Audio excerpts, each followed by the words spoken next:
Radio Infoside. Politics, geopolitics, dark politics, military, war rumors, talk commentary. With your host, Colin Smith. All right, what a day. This is T1, day one of Trump. And real quick, just wanted to plug Robert Barberi, who came up with that intro for me. I've known Rob for a long time, and he's starting his career as an audio book reader and just a voice personality on the internet. If you want to check his stuff out, there's numerous ways to find him. I'll plug one this time, and I'll get with him and get some more info on where to plug other things. But SoundCloud.com, Robert-Barberi. I'll have that somewhere when I post links. Robert-Barberi, Barberi spelled B-A-R-B-E-R-E, B-A-R-B-E-R-E. So thanks, Rob, for the exciting intro there. And yeah, so let's move on. Thanks, Rob, for that. Trump, the big day, the transition of power. A lot of people were afraid, a lot of concerns.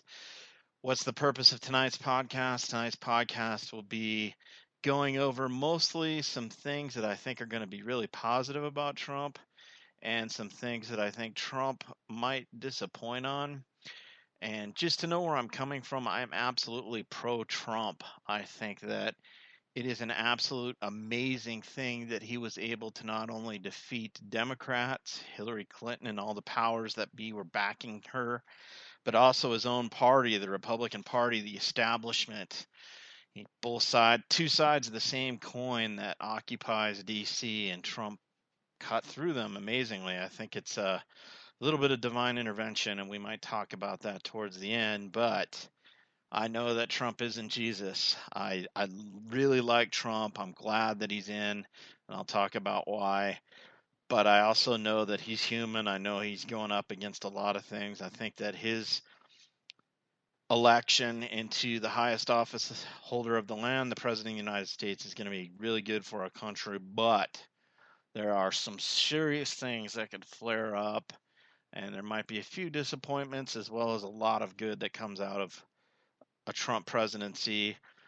So I'm going to put on my talking head cap tonight and go over some of those things. Obviously, everybody's got an opinion. What's the saying? Opinions are like, well, fill in the gap. Everyone's got one. This one is mine. I hope and pray that you'll find something that I'm talking about worthwhile to listen to. Maybe something you haven't thought of, or connecting the dots in a way that you didn't think about. I am a Christian, so I'm going to do a quick prayer. I'm going to try to do that real quick before every podcast. So just, Lord, just pray for the people that are listening to this podcast that it would be worth their time. I pray that you give me wisdom to bring out some things that maybe people hadn't thought about before, and it would just be a good thing for people to listen to this podcast, that they would be blessed by it. In your name, Jesus, amen. All right, let's get down to the meat of things. And just a side note, I'm recording this podcast in broken parts. I'm cooking dinner as well, so there might be a couple awkward transitions like right now. Hopefully that wasn't too bad. First, let's talk about a couple things that led up to the election that I thought were all bad. Number one, the Russians did it. The Russians hacked the election. The reason why Trump won is because of the Russians. And I think that's a very disingenuous position, but I'm a little bit more complex than that. So if you think the Russians do hack and stuff like that, bear with me. I'll get into that. But I think what it is it's a way to, out of the gate, delegitimize the Trump presidency. And you had people like Julian Assange talking about it, others, smarter people than myself. And I think they're dead on. I came to the same conclusion. And there's a lot of big problems with that. For one, there's just a whole bunch of people that are going to believe it without critically thinking about it. And it's not so much that I want rumors and stuff like that to be squashed. I think people should be able to say their mind. But when people say stuff, when there's dossiers floating about out there about how Trump had Russian prostitutes peeing on him, and they're initially packaged as this kind of semi-official thing, and then when it gets out there, the head of the CIA doesn't own it. All the intelligence agencies start to initially gather behind it and then back away from it.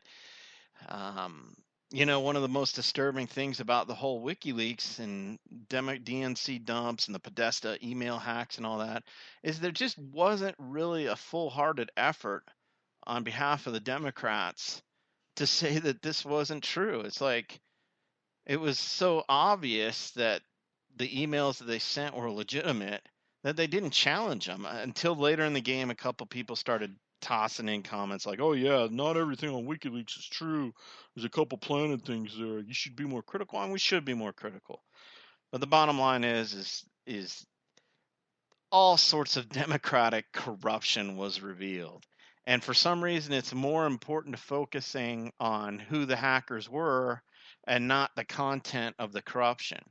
Now, I do think it is important to some degree to focus on who the hackers were. And let me just give you the quick vibe that I got. Yes, there were Russian hackers involved. B, were the Russian state actors the hackers that were involved? I think that's a gray area. I think some of them might have sort of be. Again, the whole rings of deniability thing, where you have people operating in the shadows that are kind of linked to a government, but not really. But I don't think all the hackers involved with WikiLeaks were Russian. Haven't had extensive contacts with WikiLeaks, and I don't want to promote that I have, but some of the people involved with WikiLeaks I've kind of am aware of, and they're not Russian hackers, put it that way. And the problem with blaming everything on the Russians is sometimes lies take on lives of their own. Say Hillary would have gotten into office, if you're saying that Russia's hacking us, then you have to follow through with that. That's kind of an act of war. And even like right up to the Trump swearing in ceremonies, you had a bunch of people on the internet talking about this is like an act of war, and they've got to follow through with it. Lies travel faster than the rebuttals. All these people can come out with bogus information about how the Russians are behind every tree and are evil. And before reports of this are disavowed, the lies already traveled around and affected people. Yes, there were Russians involved with WikiLeaks, but it's not an exclusive Russian operation. And the idea that the corruption that was exposed is totally irrelevant just blows my mind. And unfortunately, a lot of people are absorbing this. It's giving them an intellectual out to deal with the fact that they lost an election. And they're going to be disingenuous to themselves intellectually and live in this little bubble where they can say, "Oh, Trump's not my president because of the Russians." And I don't think that's reality. Well, Trump is your president. And then this whole talk about, well, he didn't win the popular vote. That's true. It's a good point. But at the same time, Trump didn't run to win the popular vote. Either did Hillary. Trump won specifically to win the electoral vote. And if it was critical to winning the election to win the popular vote, he would have ran a different campaign. So would have Hillary. And let's not forget, although I do think that probably Hillary might have very slightly got the popular vote due to California and some other big states that are blue, let's not forget that there was massive voter fraud going on. And when they started recounting the votes in Detroit, they just shut it down because more people were voting in precincts than were registered. And, if you want to go into it, just look up Infocide, my Twitter account. Do a search, Infocide, INFOCYDE, space, hashtag voter fraud. And there's all sorts of links there to various voter fraud that went on. So all that's disappointing. Number two, what is number two here in my little list of disappointing things? During this speeches today, did anyone catch the fact that Schumer chose out of all the Americans to grab inspiration from to one that was about to go out and fight the Civil War? and we should all take inspiration from him. I think that was, again, a veiled kind of threat to Trump, saying that, oh, your presidency is illegitimate, and we've got it was kind of like this secret little schemy way of saying, we've got to be ready. And that was really disappointing from Chuck Schumer. It's not surprising. He continually disappoints. And he's one of those on the left that I think actually has a brain. So when he slides back into doing little tricks like this, it really disappoints me. Anyway, moving on. Here's some of my immediate hopes from what happened today on Trump Day 1 going forward into the next week. There's a lot of people that are very disappointed that Trump got elected, and it's a bitter pill for them to swallow, and they've decided to resist. And I think they come out of a culture of virtue signaling, moral fascism, where they almost have to resist, otherwise their core psyche of them being a good person and justifying them as being a good person to God comes under attack. So they have to virtue signal. They have to go out and try to do things. And you see all these marches in California and other places where all these anti-Trump people are going on. I just hope there was enough participation medals to hand out. I hope there wasn't any shortages. So I hope everyone can get a nice selfie that they were there, so they can virtue signal to their friends and coworkers that, hey, they're on the right side.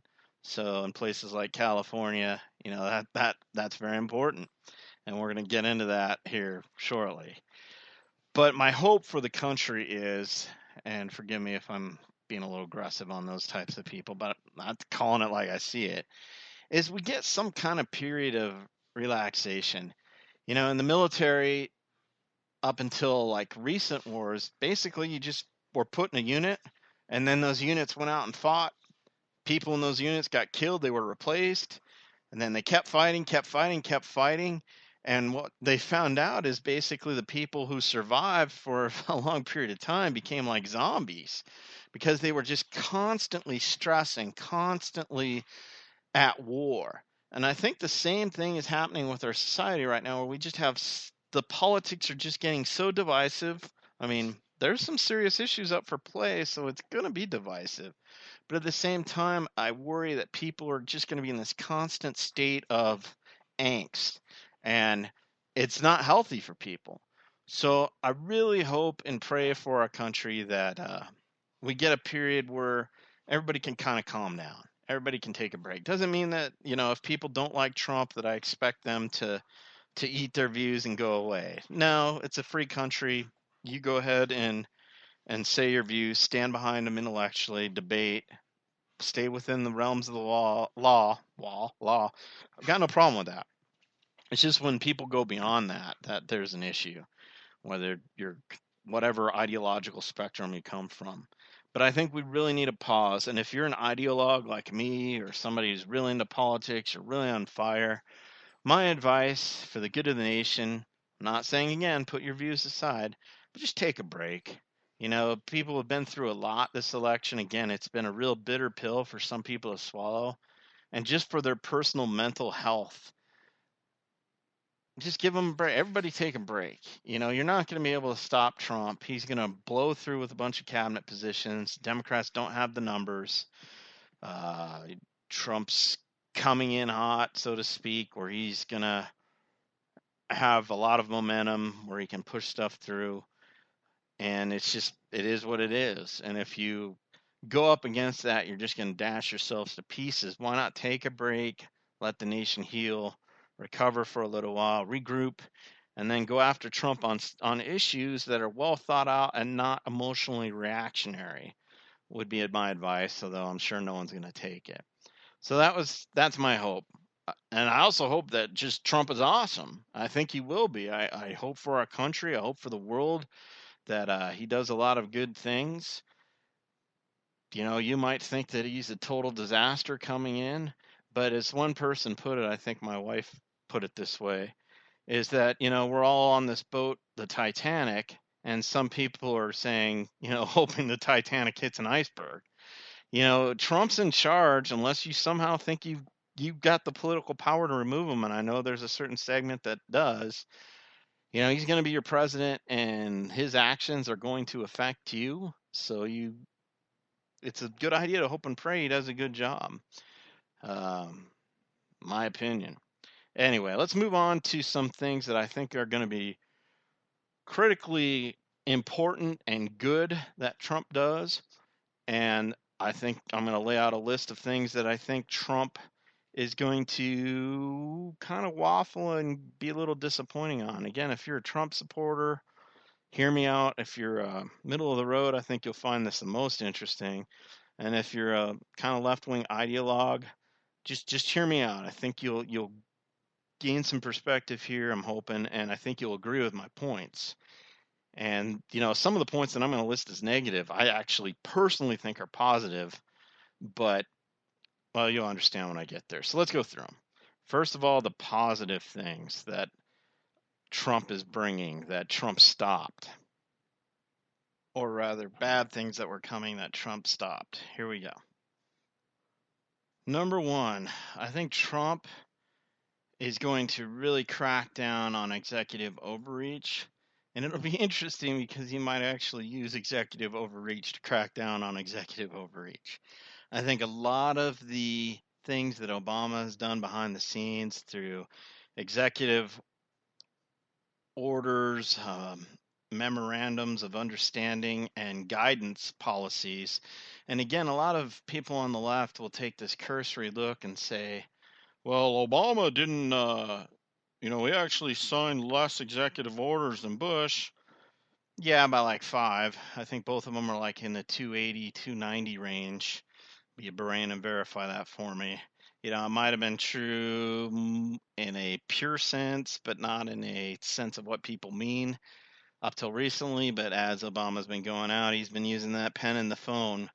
So the numbers are about equal. And what people don't understand is there's also this memorandums of understanding or presidential memorandums. I forget the exact nomenclature for that. I probably should have had it written down. But Obama has elevated those to de facto executive orders. They used to be for things like, the flags at half mast today, more mundane stuff. And Obama has issued lots of those in ways that are a lot more impactful than say previous presidents have used them. And then there's the guidance stuff that's let out. The executive, if they Congress passes legislation and then the executive gets to tweak it by saying, okay, Congress passed this, how do you actually enforce it? Well, we'll write a little guidance policy and we'll send it to the executive agencies and organelles of government that are going to actually enforce it. Obama, other administrations have abused this, I'm sure too, but Obama's been a master at, essentially warping laws right and left with these guidance policies. Trump's going to overdo a lot of that. He's going to counter a lot of that. And if he follows up on his promises, he's going to use that a lot less. Obama actually signed less legislation, or so I heard, again, be a brain on this, than Carter did. And Carter was only in for 1 term. Why did he do that? Because the Congress had Republicans controlling the House, and I forget if they controlled the Senate for both times, or both of his 4-year terms. But there was enough power there against him that he just went around them using executive orders, memorandums, and these guidance policies.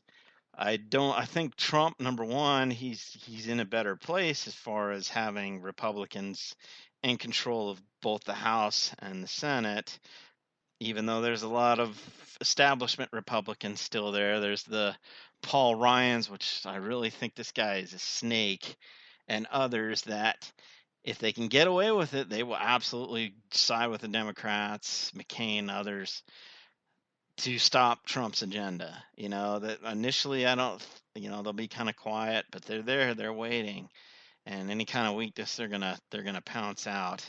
But generally, I think Trump's approach, because he doesn't have to, because he's theoretically got a more how do I put it, a Congress that's more predisposed to do what he wants, and also just his ideology is to do it up front. So I really do think there will be improvements there. I still think there will be executive fiat, though. I think that Trump's going to do some things. Eventually, the love affair with Congress is going to kind of wane, and the temptation to use executive overreach, since what lefties forget is that you get somebody, or Republicans too, just say someone of your ideology, if they abuse the system, they push the bar up. So they forget that one day they might lose power and the other side will come in and that bar is pushed up and they can do the same kind of shade that the other guys were doing when they were in power.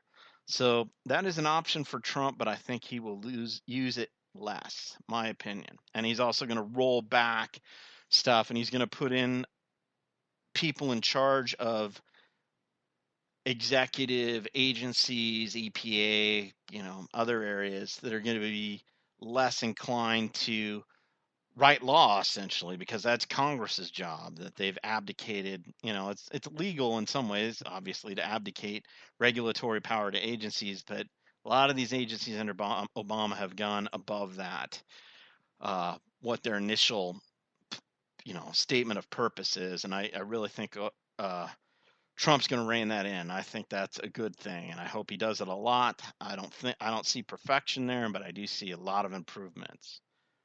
Number two, I think a Trump administration is going to be way more pro-life. And, you might have an ideological opinion on that that's different than mine, but generally I think that allowing babies to have a crack at life is a good thing. Not getting too personal, I was a product of a shotgun wedding, essentially. And who knows that if, in the current culture where abortion is more accepted, if I'd even be alive today. And hopefully my life's had some good impacts. I hope I'm just not like this useless eater that's just here. And I know that amongst the many millions of people that have been killed in abortion, and again, I I'm I'm not judging people. It's a tough thing, you know, but just in general, I think that there's been a lot of talented people that have never even had a chance to live. I think that's cost our society. Look at the demographic bubble with baby boomers. Is there enough people underneath them to support them in their retirement? Part of that problem is because we're missing a bunch of people. And just in general, I am pro-life, and I think Trump is going to be more pro-life. I'm not sure if Roe versus Wade will be overturned outright, but I do see things led by the Trump administration also picked up in individual states where there's kind of a pushback as, late term abortions, those type of things. And I see it as a good thing. I understand that there's complexities there, but ultimately I think a baby also has rights as well as a woman, as well as a man. And I think that right now the pendulum's swung way too far towards, like whole populations of people are being decimated and by abortion, and I don't think it's right. So I'm glad to see that the pendulum will swing. Executive order on day one was to defund international Planned Parenthood. As some people have pointed out, Planned Parenthood does more things than just abortion, but I think that there's other options besides Planned Parenthood as an organization. And Planned Parenthood does all sorts of things like sell body parts and all sorts of shade. So I'm happy with whatever good functions they do with family planning and all that being transferred to other organizations and them going away. That's just my view. If you disagree with me, well, we disagree. Number three, and this is so huge, and I'm going to use California for a lot of examples here.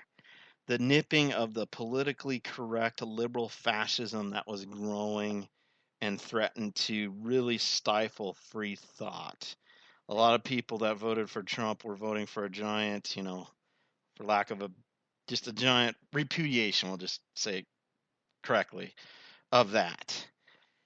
Like in California, when I was out there, a couple weeks back, obviously It's a very political time. You drive around Arizona, you don't see tons of bumper stickers, but you see them. California, I saw none. Well, I saw one Bernie one, but and I was on the LA freeways and stuff looking for them, and then I saw one.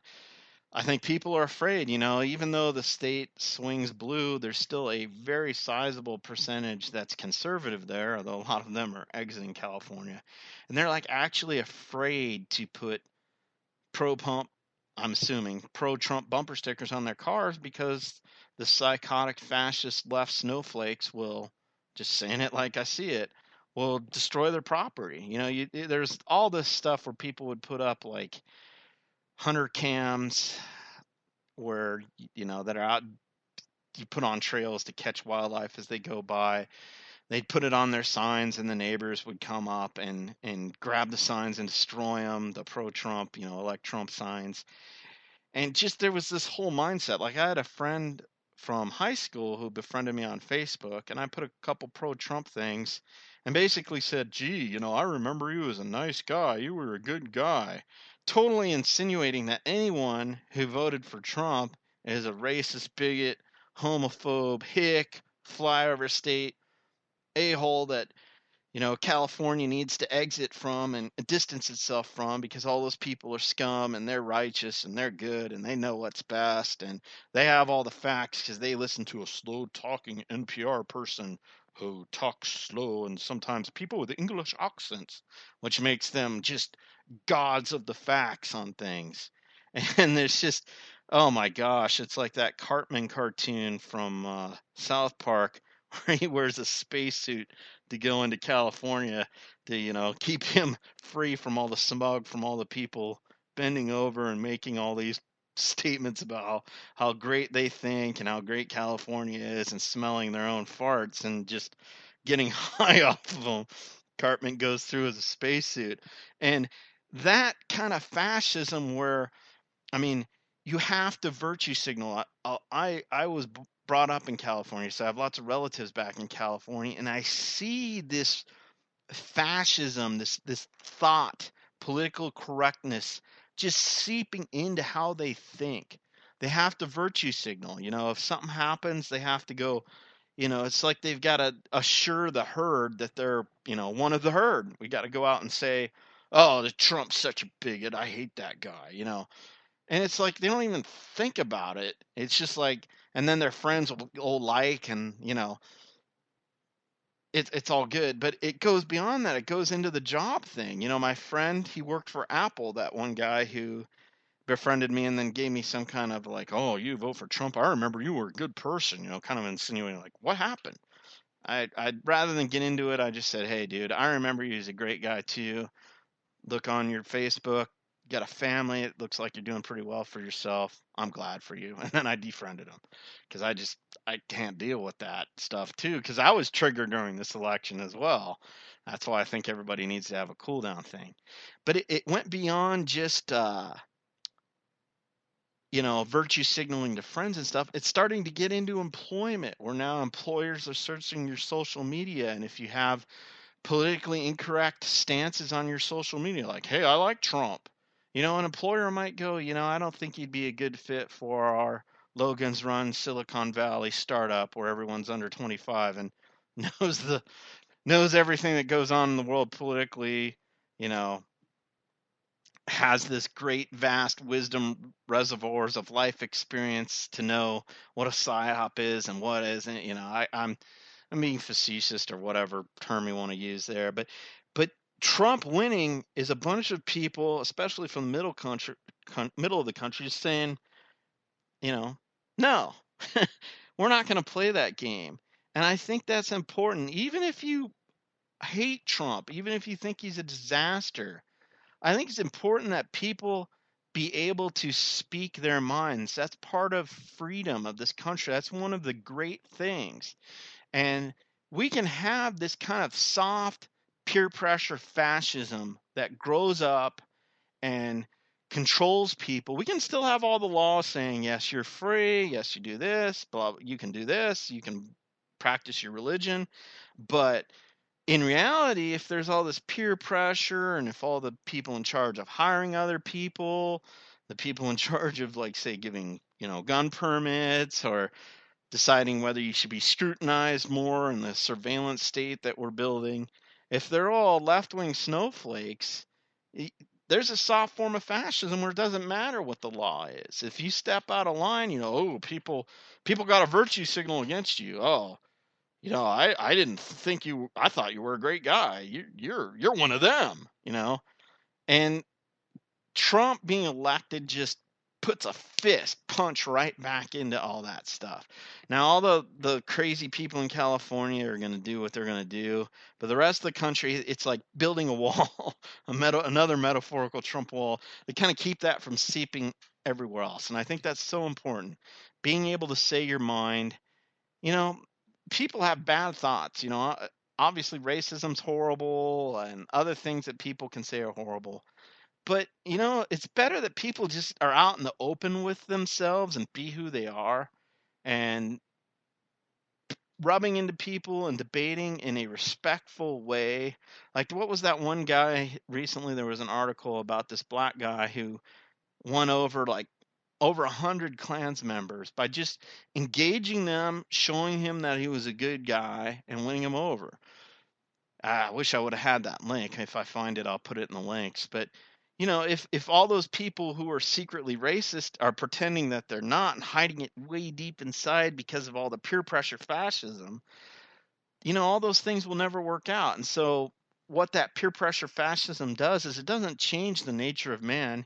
Humanity's still evil. It just pushes evil down, and it also, if the God of this world, for the Bible describes, I'll get a little religious here, the devil, the principality of the air. And that air can also be an atmosphere, like it controls what people think right is wrong. Let's take Nazi Germany, for instance. All those people there thought they were doing the right thing. And if you take God out of the equation in morality, I'm not saying that you're necessarily immoral, but I'm saying morality becomes this vote. It's like, well, what are we going to vote on today? What's right today? There's no anchor, it floats.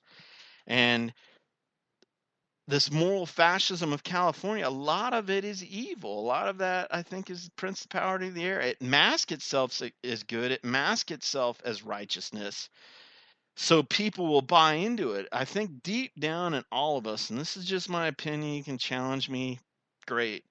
But I think deep down inside all of us want to justify ourselves as good people, whether to other people or whether to God. And I think the devil in this world knows that, and so he kind of controls things. So and I'm tangenting here. I don't know if I'm going too far, but what's good can be flipped. What people think is good and be flipped. And if you build up the fascism of thought where people control what you think, and there's this massive peer pressure to limit your, and it goes beyond the obvious evils like racism stuff. And now it goes to just being a conservative. Oh, you're a conservative. Oh, you're a Bible thumper. Oh, we can't have any of those people around. Oh, I'm not inviting you to the party because you're like them. And it's just a horrible thing, and I'm glad we averted it. And I hope that there's inroads in places like California so people can disagree without hating each other, disagree without labeling somebody as like the enemy. And I'm guilty of it too. I do it too. Most of us do it at some level. But I think California, it was just with Hillary in there, it's like, oh my gosh, if you even question climate change, you'd be anathema in a lot of places. If you even question that people should be able to come into this country whenever they want for whatever reason, oh, you're a racist, those type of things where I think there's legitimate debate there. It's like, oh, people come here, we don't check who they are. They could be terrorists. You leave the borders open. People could be smuggling nuclear weapons, smallpox, cocaine, like they already are, I guess, to all three, but I can't, take that. Do some research on what a San Diego Port Authority guy said one time. Um, we got to have some controls. We got to control who's here. Every other country does it. Mexico does it.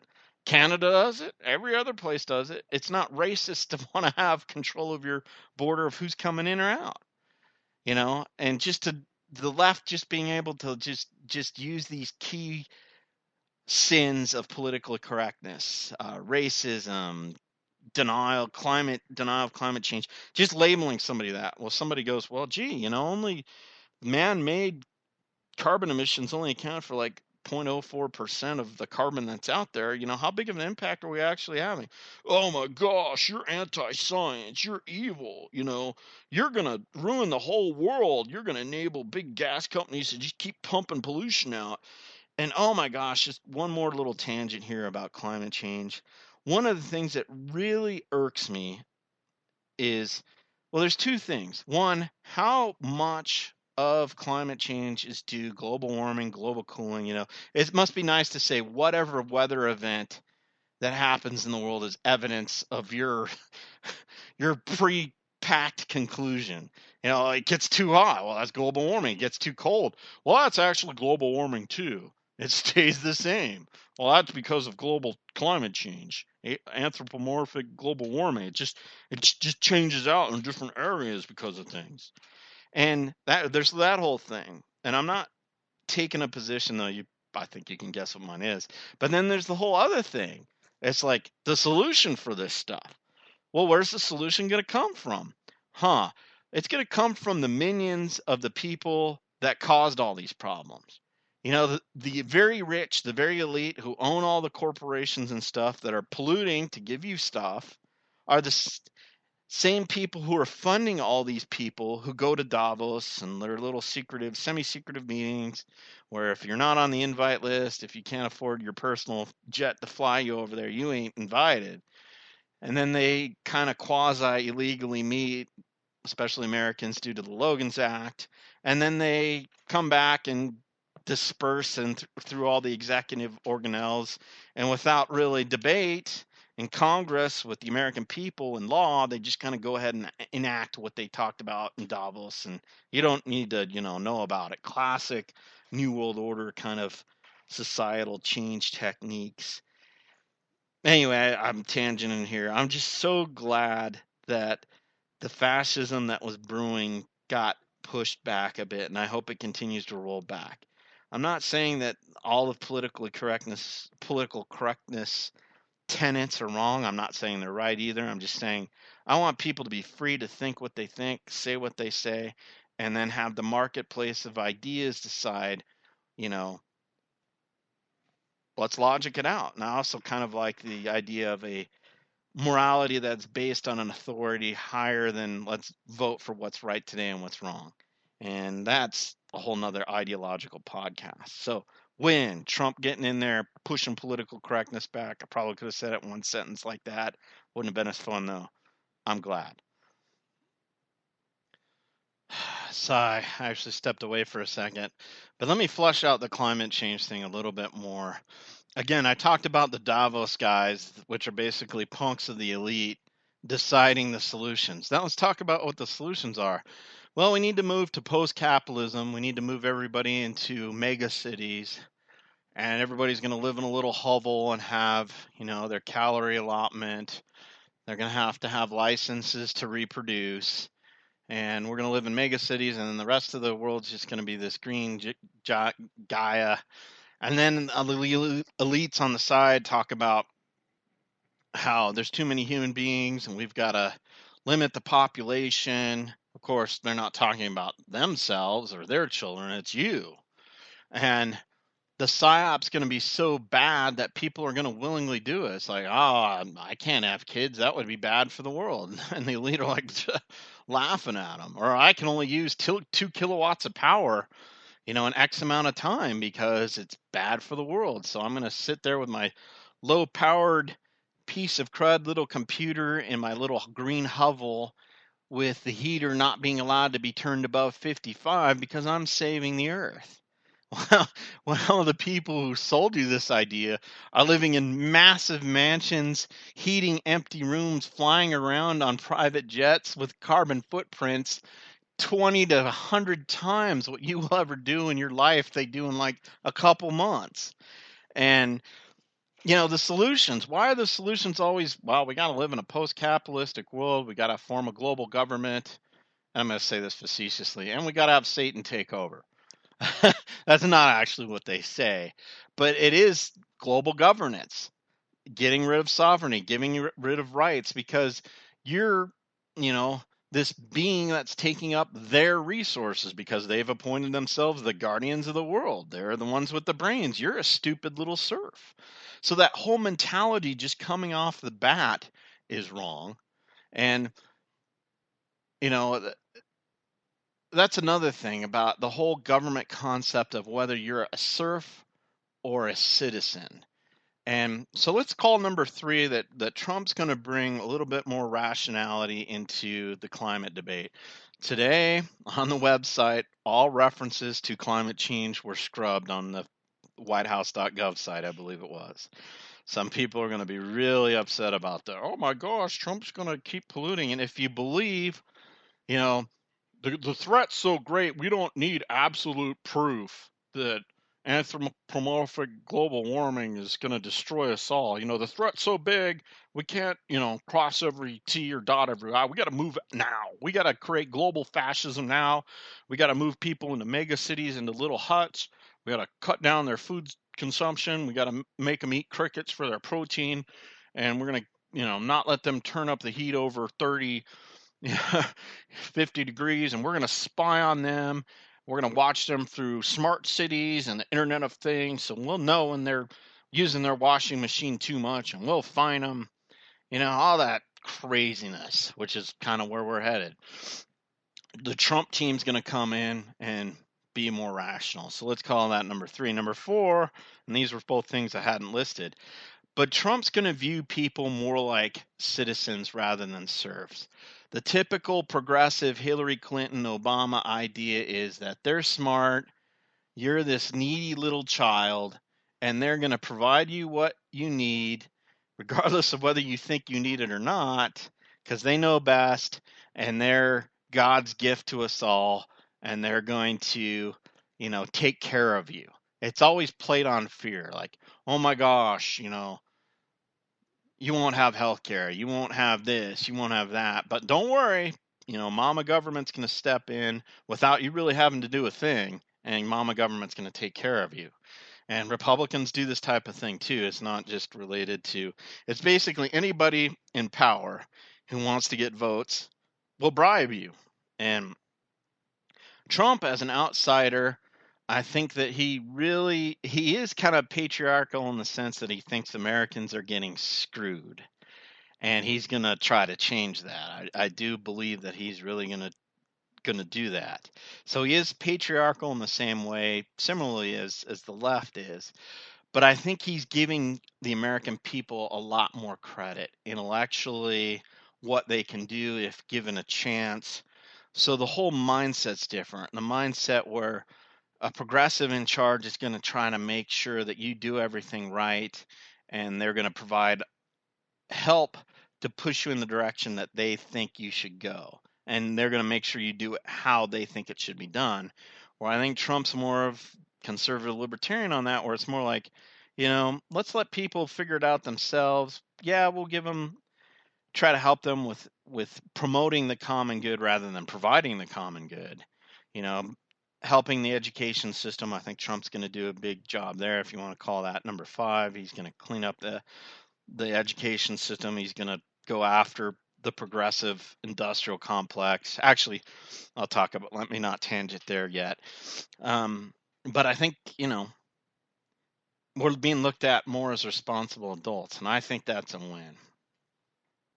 So kind of building up off of that, number 5, I forget exactly what I said, but let's bring it. Say number 5 is this.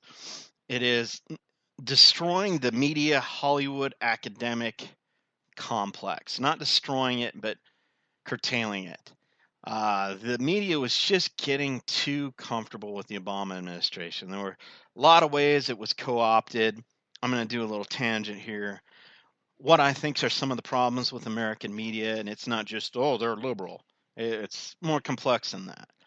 One, I think that media is problem with a lot of American things is corporatism and oligarchies. There's something like 6 major companies that own most of the media in the U.S.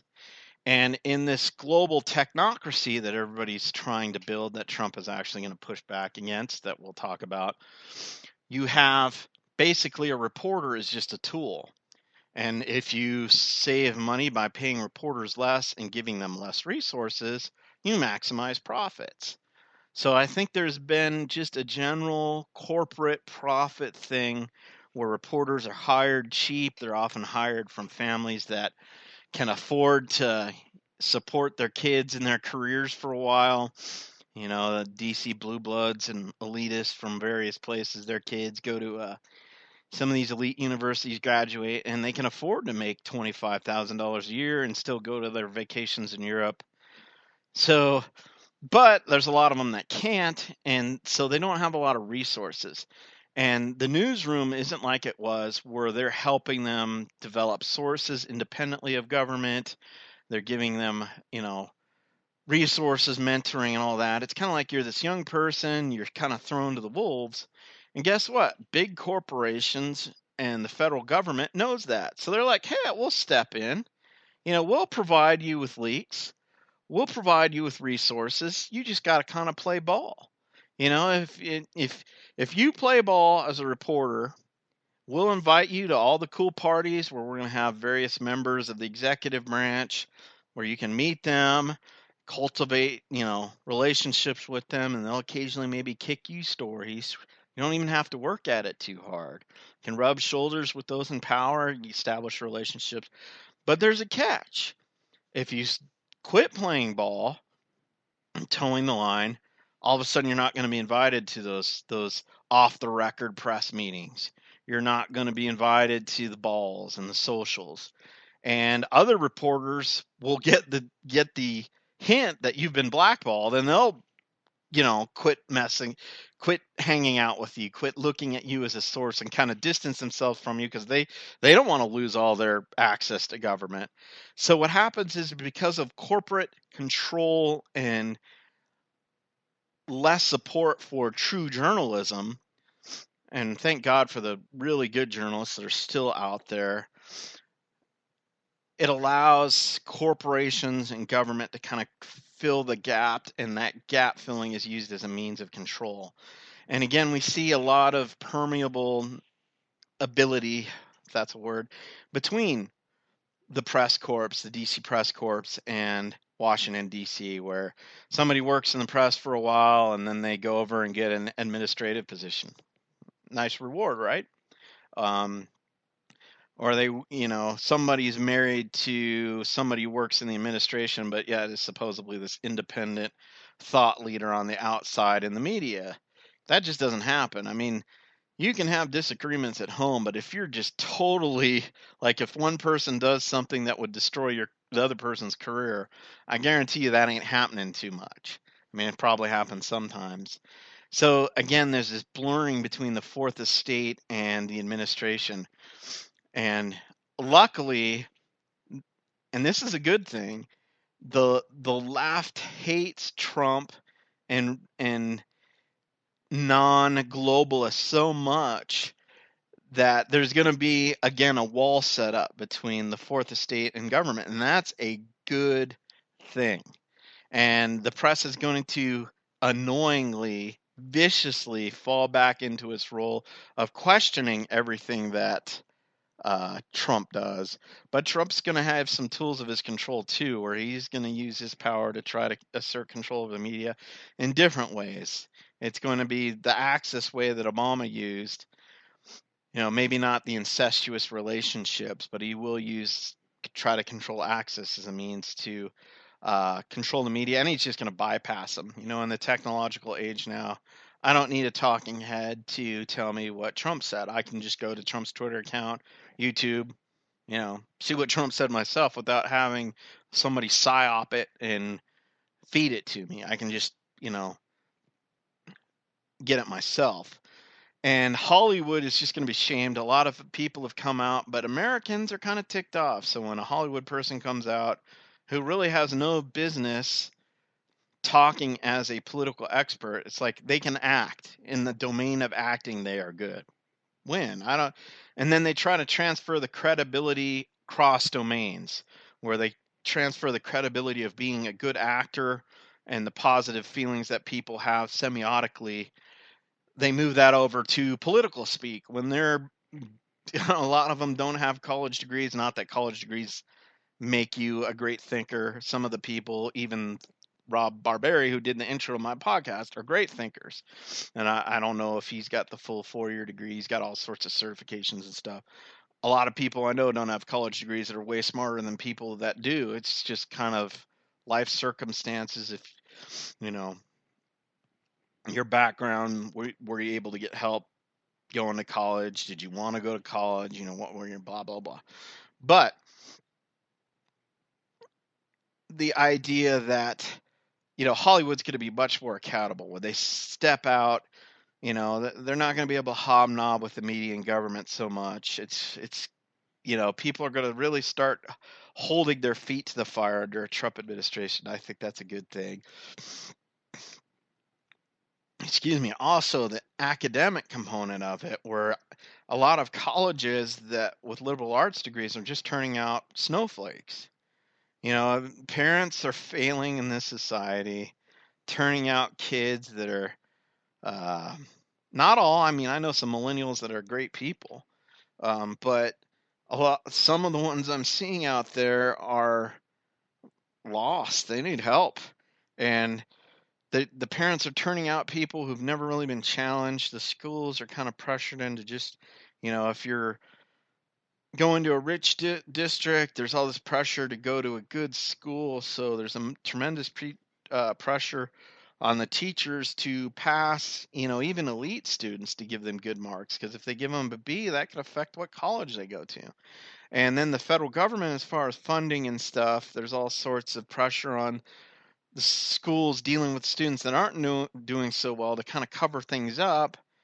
Otherwise, they'll invite scrutiny. So people are obviously being passed through. Some areas of the country, where people are graduating from high school who can't read and do basic math. I think Trump is aware of this, and I think he's going to try to fix it.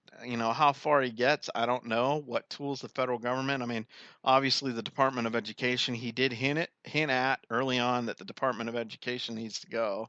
I don't think the federal government has really enhanced education from whence the Department of Education was created. I mean, we put men on the moon in the 60s using slide rule technology. I don't even know if we could do it now in 10 years, and we've got the most advanced computer aids possible. We've the quality of engineering. I mean, we still have brilliant engineers and stuff, but the people that are going into math, science, STEM stuff are fewer and fewer because the schools are failing them. And I do think that Trump, that one woman, I forget her name, uh, I've got mixed feelings about her because she is pro Common Core and Common Core is all bad. But I think that there's going to be changes, and I also think that there's going to be changes as far as how federal monies are going to be dispersed to the educational collegiate industrial complex. Where if you got a bunch of communists running a institution that are just turning out garbage, in my opinion, then they're going to struggle to have uh, federal funds. Trump's going to do a lot there.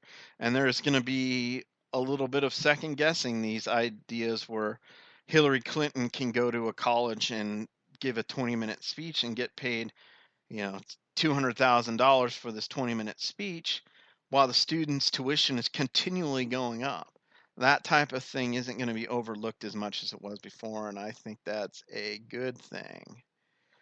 Number 6, I believe, is where we're at. This goes to the military. I grew up as a child of the Cold War. My father was a defense contractor that dealt with nuclear weapons. My grandfather was a Pearl Harbor veteran, naval veteran. My other grandfather won the Silver Star in World War II. I come from kind of a militaristic family, I guess you'd say. I did not serve, but I get the mindset, and the mindset I think is ingrained in me. And one of the biggest disturbing fears I had under Obama was we haven't been putting resources into our nuclear deterrence, and it's corroding. And I think it was done deliberately because, and you see this with some of the liberal commentators. There's that one guy who's on Comedy Central who had this big nuclear tirade about, what a bad condition we're in, and do we really need to spend all this money on nuclear weapons? And I could see this brewing to be a selling point for not investing in recapitalizing our nuclear inventory. We'd go from 1,500 deployed nuclear weapons down to 500, maybe 250. And just from a watching what the Russians are doing, the Russians and the Chinese, I see this as a horrible thing, and I don't think Trump's going to buy it. I think he's got that Cold War mentality, and he knows what's up. Russia violates the START agreements. Russia has tactical nuclear weapons that are not covered by the START agreements. They've got who knows how many of them, but probably hundreds and thousands of them. Russia and China are actively developing new nuclear weapon systems where the U.S. kind of secretly did some redesigns of some nuclear weapons recently on the down low without maybe even Obama really knowing, even Bush that was in before him, maybe not fully understanding what was going on. Yeah, we're making the weapons more safe, but in reality, yeah, they're a little safer, but it was to redesign them to make them more effective. But I'm all about MAD. Now, supposedly MAD isn't our official policy anymore. BS, it still is. The idea is that if you nuke us, our enemies have to have beyond a shadow of a doubt that they will be nuked back and utterly destroyed. If that becomes something that may or not be true, I don't think Russia or China, by the way, China has way more nuclear weapons than they publicly admit to, and their defense spending is a lot higher than they publicly admit to. So when snowflakes get in arguments with you about, oh, America spends all this money, yeah, we spend way too much. Agreed. We spend it inefficiently. Agreed. But when they try to compare apples to oranges, well, China only has, a couple hundred nuclear weapons and blah, blah, blah. No. China probably, I've seen some estimates that say it's probably more like 3,000 nuclear weapons. I'm not saying that's true, but I am saying it's more than a couple hundred. And China masked their defense spending. Some snowflake came back to me, well, America masked it too. I'm sure we do. But the concept is that when people are making comparisons, those comparisons are using magic fake numbers, and that's not the deal. Plus, what does $100 in Chinese money get you versus $100 in American money when we've got everybody basically pulling money out of that before a weapon system actually gets deployed? We've got oligarchies, we've got Boeing, McDonnell Douglas, we've got two shipbuilders that are mainly doing military building. All these guys overcharge. It's not competitive. When the Cold War was shutting down, even I, at a young age, could see that happening, where all this defense consolidation would lead to lack of competitiveness and bad stuff. Um, I think Trump's going to take military security seriously, and he's going to make sure that both Russia and China know and understand that MAD is a reality. So, again, I don't think China and Russia would ever be dumb enough or want to start a nuclear war. But if we get into some kind of brinksmanship situation with them, which is very possible under Trump, where there's a war with Taiwan or China shoots at some Navy vessels of the United States, or Russia bites into a couple more of their former vassals and retakes them over, we could get in a brinksmanship situation where things spiral out of control, and you've got Putin or the premier of China or whatever his title is, thinking, if we hit him hard right now, it would be a horrible thing, but we could wipe him out, and then we'd own the world. We don't ever, ever want anybody to make that miscalculation. We want them to know that if they use nuclear weapons or high altitude electromagnetic pulse weapons or widespread plague bioweapons against us, we will fry you. It's not a question of if, it is a question of how immediately it will happen. And I'm not a warmonger, it's just human nature. It takes why haven't we had another major world war since World War II? Because of nuclear weapons. And I'd hate to see the whole construct of MAD be destroyed so that people make miscalculations during brinksmanship. And I don't think the left fully grasps that. The left, I think, views other people as latte drinking Washingtonianites that view the world the same way they do. They don't. Putin's like an alpha male from Eastern Europe. He doesn't think like they do. Some of our other adversaries think totally differently than the mindset of the prevailing group of people that are currently in charge of DC. Trump's changing that group of people, and that to people like Mathis and Kelly that I think understand MAD and will change that.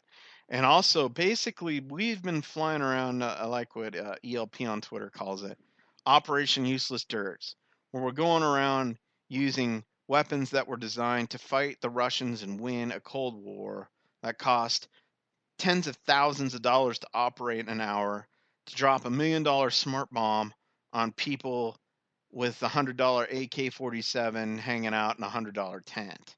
It's just lunacy. And we've basically, what we did is under Reagan, we had this huge buildup of military forces, and we've been basically using them all up by Operation Useless Dirts all over the world, or MIC wars, or half wars. And I don't mean to diss the patriotic veterans that fought them, that really believed that we were doing the right thing, and I'm sure they did a lot of good. But you can't fight wars halfway. You should never fight wars at all unless absolutely necessary. But when you fight a war, you fight to win and you go all out. And instead, we've got special forces troops scattered around. It's easier to count the countries that they're not in than the countries that they are in. It's something like 79 or something countries out of the world. We've got some kind of military presence. There's all sorts of these brush wars, MIC wars, half wars going on, and it's just a mess. And I think Trump is going to try to clean that up, reduce that. I don't know how far he'll get, but he will. I mean, his mindset is totally different than Hillary Clinton's or Obama's on that. He's also going to start making prudent investments. Like he's already said, the F-35 costs too much. We may not take it if it keeps costing that. And that put pressure on Lockheed Martin to bring the price down. And I think we're going to see weapon systems that are more specific to the tasks that they're needed to. We're going to see more intelligent choices being made with military spending. And I think we're going to become still an imperial military, unfortunately, but it's going to be a lot less. It's going to be reduced. And I think that's a good thing.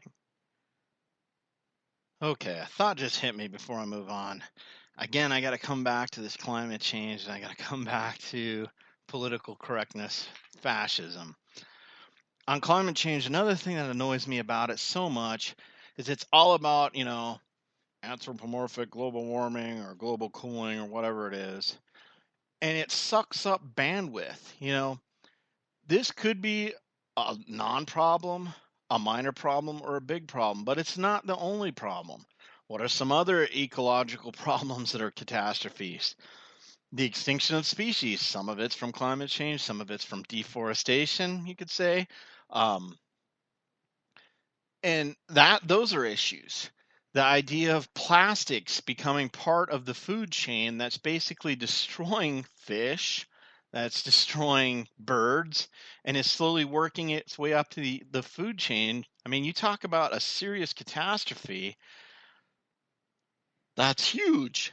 And if you go to people that are supposedly so concerned about the environment and you bring it up to them, you go, what about plastics? Oh, that's horrible. We got to fix that. But they won't independently bring it up. And why not?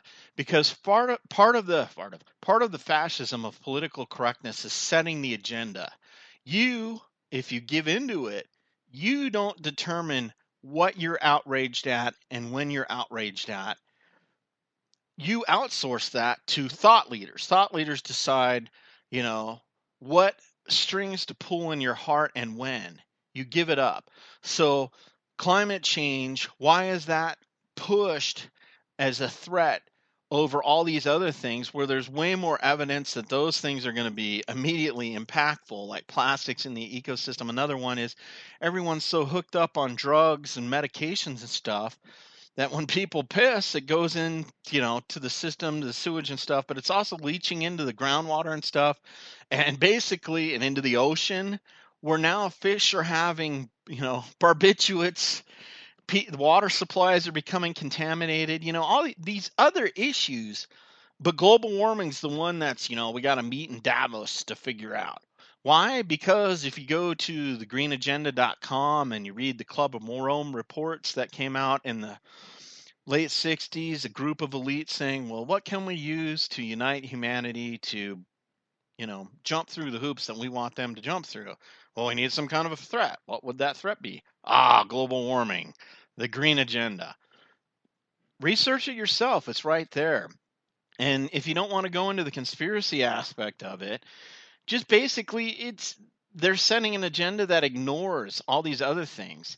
And again, it's not just acknowledgement, it's also focus. Again, you go to your average Californian who's brainwashed, and I'm picking on California tonight because I love my family and I see them regurgitating the political correctness, and I don't like it because I love them and I hate to see their minds enslaved. And that's basically what I see on a lot of them. They won't like me saying that and they'll challenge it and say I'm the idiot. It is what it is. Hear me out. The news and all these other controlled things, which again are owned by those 6 corporations mostly, which again are owned by the rich people that own all the factories that are causing all this pollution, but yet they're the ones that are going to solve it. And their solution is always, let's form a world government and take away all your rights and put you in a hovel. Is that really the full spectrum here of solutions? I don't think so. And besides that, this one ecological problem is hyped because it suits the agenda, their real agenda, which is control, which is getting more control over you, which is ruling you, which is enslaving you, and my just calling it like I see it. And all these other eco catastrophes that are really bad are ignored. Fukushima dumping radiation into the Pacific Ocean, that could be an extinction level event. The Bible prophecy, it talks about, a third of the fish in the ocean or whatever the number is dying. I mean, this could be a precursor to that. That could be the event. If you go out on your own and do some research, there's videos out there showing how areas of the Pacific Ocean are just being decimated. But that catastrophe that the whole world should be focusing on trying to correct does not fit the left-wing agenda of global governance. The green is a football to push global socialism. So they hype that and ignore all this other stuff. It's intellectually disingenuous. It's the same thing with gun control. I mean, it's a horrible tragedy when some psychotic person goes into a mall and shoots up a place. But if we're talking about life, sugar kills way more than guns do. Cars kill way more than guns do. There's all sorts of things that if your real goal is to save lives would take precedence because, if you're rational and logical, you deal with the things that will most likely kill people first. And there's lots of things that are ahead of guns. But no, we have people that are just guns are bad. And it's really about control. It's a citizen serf thing. They think government should be the ones that, if people have guns, mommy doesn't have full power. So we got to give mommy full power by taking away people's guns because then they have to do what mommy says because mommy will have the guns and can force them. Plus, if these people are bad, the political correct fascism, if we take away their guns in advance, when it's time to kill them, they won't be able to fight back as well. And I'm saying some pretty outrageous stuff here, but I think the spirit of that is embedded just under the surface in a lot of these efforts. So anyway, tangent, but I wanted to get that out there. It bugs me. Number 7, I think this is number 7. America first. Value added again to being an American, where I think under a Trump administration, if you're some tourist and some jihadist comes up, kidnaps you, he's not going to put up with that like Obama did. Obama's like, shouldn't have gone there. There will be value added to being an American citizen again. Again, that whole citizen serf dynamic. also stupid things that we do, like borrow hundreds of billions into the trillion plus range money from China so we can build our navy to go and defend other countries in the region from China. You know, that kind of stupidity is kind of going to be reanalyzed. Everything's going to be brought back up on the table. NATO and other things. We'll get back into that. And that I'm also going to list that in the negatives too. There are going to be some negatives. I know we're going long here, so I'll try to speed up a little bit. But this idea that, you know, we look around, you go to malls, there's empty stores, empty factories, there's Rust Belt cities, there's more people that are in the, if the numbers are bad, the numerics are bad for measuring how well the economy is doing, well, we'll just change the numbers. Look it up. 2014, the way the government, the main measure of GDP growth has changed so that they can basically say it's higher than it is. Google it. Unemployment numbers. We got all these people unworking. Well, we just won't count them anymore. This was going on, I think, before Obama, but Obama loves to use this to show, well, the employment, it was up to 20%. Now it's back down to 7% or whatever they say it is, because all these millions of people, the labor participation rate is like the lowest since the Depression or something like that. Be a brain, check that out. And a lot of it is the effects of letting other countries rip us off. Other countries ignore our copyrights. You can go to Beijing and see movies open in Beijing sometimes before they open in America because they got pirated somehow. They reverse engineer all our stuff. They do cyber warfare against our corporations or military to get all this research and development stuff for free. I don't blame countries for China for doing things like this. They're just being smart. If we let them get away with it, well, we can save $1 trillion on research and development costs just by logging into a Lockheed Martin server that's on the internet for some reason. I even get a little conspiratorial about this. Is this, going real deep? I'll do that another time. But let's just pretend that it's just regular stupidity that Lockheed Martin has top secret classified documents that can somehow be compromised, that are on a network with a computer that somehow links back to the internet so it can get hacked and the Chinese can get all this valuable research that costs the American taxpayer hundreds of billions of dollars for free. Can't blame them for doing it, but I don't think that type of stuff's going to fly as much under Trump.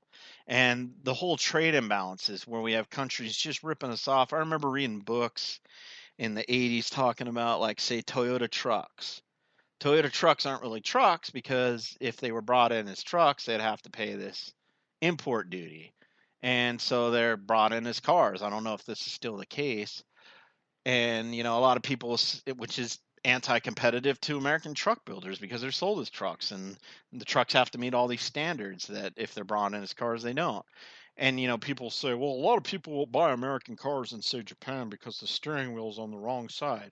That's because, genius, the Japanese only allow X amount, it's like a couple 100,000 US cars to come in their country at all. So it's not cost effective to flip the steering wheels for a lot of our exports because it's such a small amount, because they do have tariff. Oh, you didn't know that. Yeah, other countries are not stupid like we are, where we've got a bunch of free traders that basically whore themselves to corporations. I mean, look at CEO compensation, and maybe I'm a little left wing on this. It's gone skyrocketing up while they're exporting the jobs and the factories overseas. And once those factories are gone, it's really hard to reset those things back up. That was truly a unique thing that America had, that we're giving away to China for pennies on the dollar so we can exploit their cheap labor. And then the Chinese get all this technology and they force things like co-development, saying, okay, you can come here and build these factories, but you have to have a Chinese partner. Chinese partner gets all this technology. Then all of a sudden, all these ghost factories start popping up producing the same product. The American company or the European company that went over there that's involved in the co-development stuff, they go out of business. And China's like, oh yeah, invest billions over here, but get it out. Nah, not so easy. But Americans here are stupid. They play this chip game where, oh yeah, there's $100 million of this company in China. We've got stock on it, and this stock's worth this, so let's bet on how much the stock's going to rise or fall. Not whether that $100 million can actually ever get out of China or not. Chinese aren't stupid. They won't let that happen so easily. In fact, when I was in college, one of my friends was Taiwanese, and the way Taiwanese businessmen would at that time get money out of China was they would go, okay, we need some supplies that come from Taiwan or some other, nation. And so they would those suppliers would way overcharge the price for supplies and then give kickbacks to the people, and that was their way of circumventing getting money out of China. A lot of people think that other countries operate trade wise the same way America does. And I actually am very conspiratorial on this. I think this was a direct effort. America, as a Christian, strong, or not Christian, America was never a Christian country, but highly influenced by Christianity. Libertarian, free country with nuclear weapons and a strong economy presented a threat to the global order. And so our government, I'm getting conspiratorial here, was infiltrated. Our military became the New World Order's mercenary group. A lot of people were bought off. And the economy, in order to bring us down a couple notches so we could be better integrated in the world system and less of a threat, was purposely allowed to bleed to China. And I believe if you go out there and research this, you can actually find elites talking about doing this as a good thing, like in the 70s and 80s, saying this is exactly what we're going to do. We're going to. Let's just put it this way, without going into the conspiracy circles, allowing our industrial capacity to hemorrhage out, that's a national resource that's like a base economic producer. That's what generates wealth. That generates people working at those factories that go out and buy lunches and want services, and then those services generate jobs, and it kind of floats up to lawyers, bankers, and whatever. You take that core aspect of your economy out and put it somewhere else, and then you try to keep the layers above still going.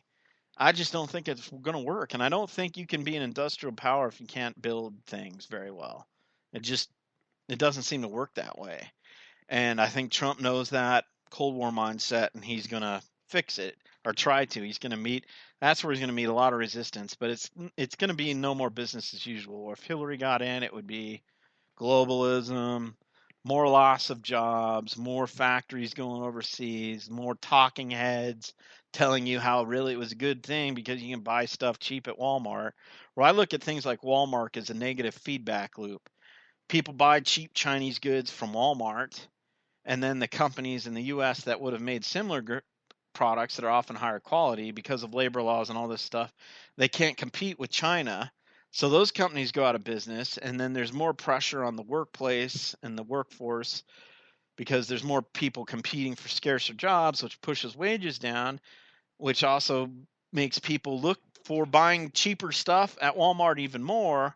And it just becomes this negative feedback thing where more Walmart, Target, big box stuff is bought for cheap.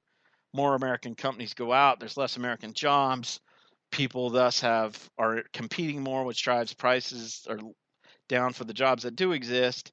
And then, people end up wanting those cheaper goods, and it just goes on and on. Trump's going to change that. He's going to try, and I give him big props there.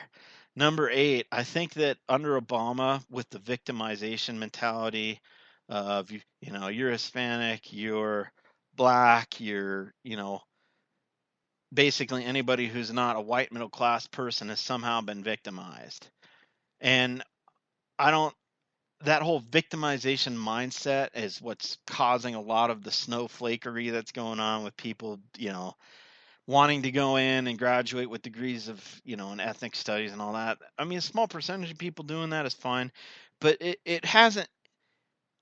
it's made racial relations horrible because it's encouraging people to just look at themselves as victims, and it goes beyond just, ethnic strife. It goes into various class structures and all that. You know, I think there is a place for obviously analyzing history and saying, okay, these groups got screwed. But I mean, how far does it go back? Are we going to, the term slave comes from the term Slav. The Romans going in, taking Slavs as forced servants and calling them slaves. I mean, how far is this going to go back? To me, a better situation is just to make sure that everybody gets a fair shake. We're all Americans. We acknowledge our past and with warts and all, but we're moving forward.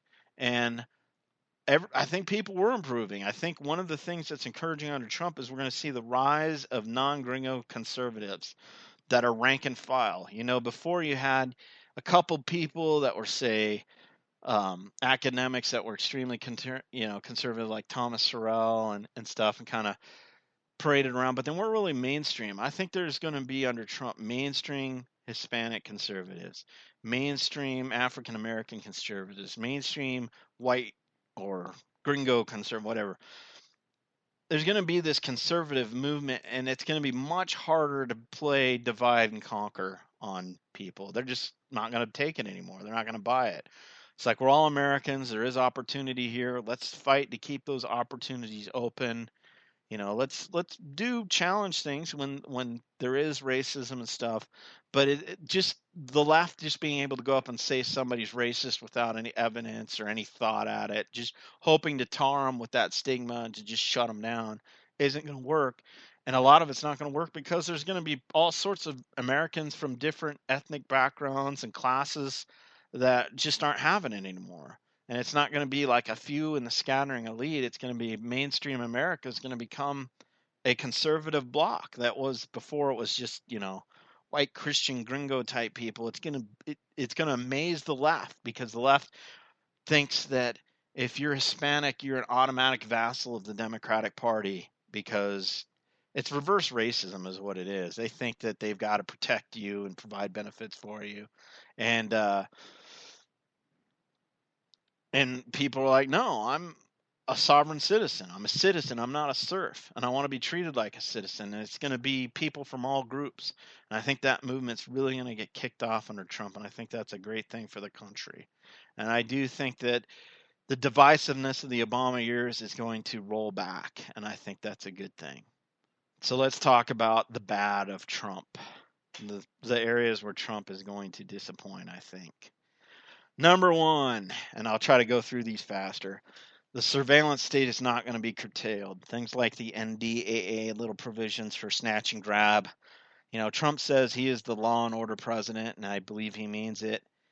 But I just don't see him curtailing abuses by the NSA, rolling back NDAA stuff. I think, again, it'll just be too useful for other things that I'll talk about, which I think will be disappointing. I, as a libertarian, I think that, again, being an American citizen should have value.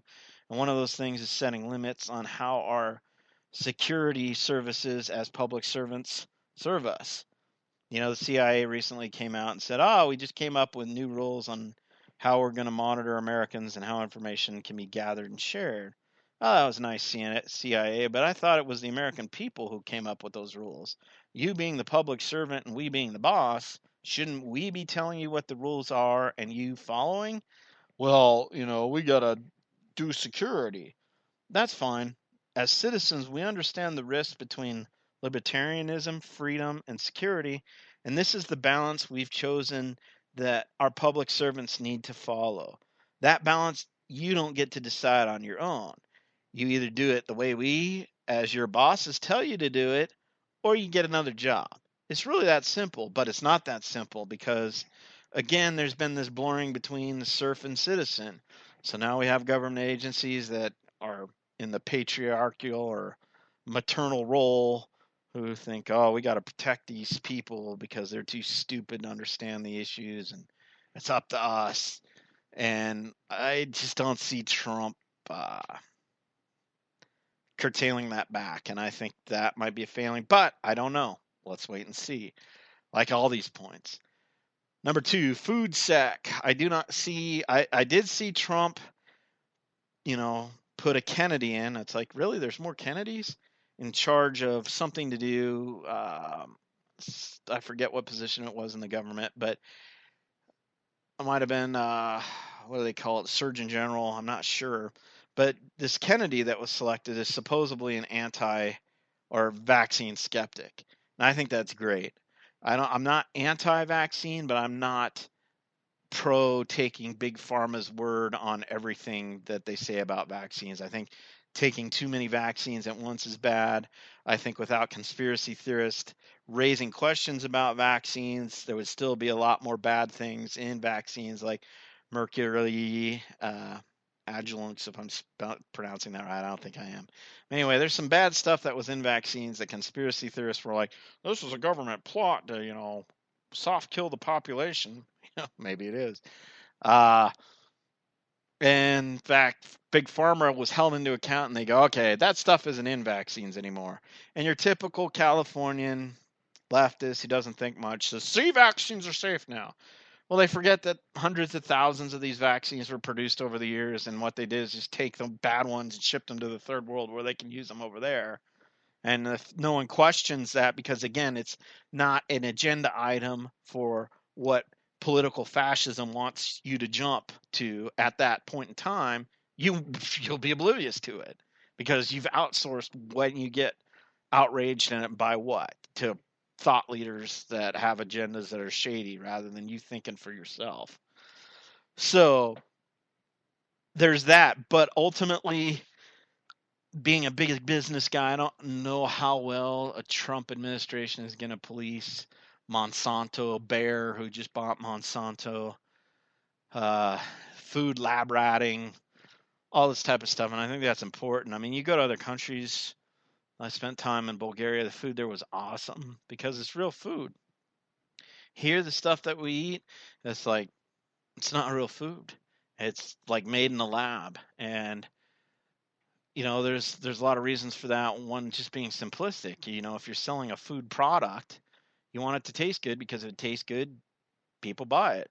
And to some extent, I talk about citizens or serfs, but sometimes Americans act kind of serfish or peasantish, and I'm guilty of this too. It's like if it tastes good, if it's convenient, I'll eat it over something that's healthy.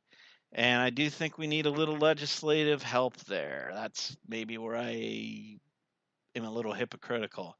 But because there's so much stuff in foods that behind the scenes is all bad, I think there needs to be at minimum more light, like GMO labeling. I don't see a problem with that. I just don't know how big of a champion the Trump administration is going to be on that. Number 3, I think realpolitik might outweigh other concerns, and this really worries me about the quote Russian reset that we're going to have. When I was in Bulgaria, and I talk about this a lot, this is one of the few times I've been out of the country, and it doesn't mean I'm an expert on any things because I went to Europe once. I hate when people do that, so I'll try not to do it. But it did give me this perspective in this. I'm totally anti-EU in the sense that it's this technocratic, anti-democratic, invasive government. But the idea of a unified Europe, which is a really hard thing to sell with all the different 100-year-old feuds, 1,000-year-old feuds, ethnic groups hating each other, different cultures 100 miles away from each other. To fuse all those people into some sort of government is a really tough thing. But the way Brussels is doing it, I'm totally against. But at the same time, knowing that there's great powers like Turkey, a regional power, which is sliding into Islam, and the fact that Obama just kind of watched it happen and didn't do much about it. I'm not exactly sure what he could have done, but he could have done more than he did.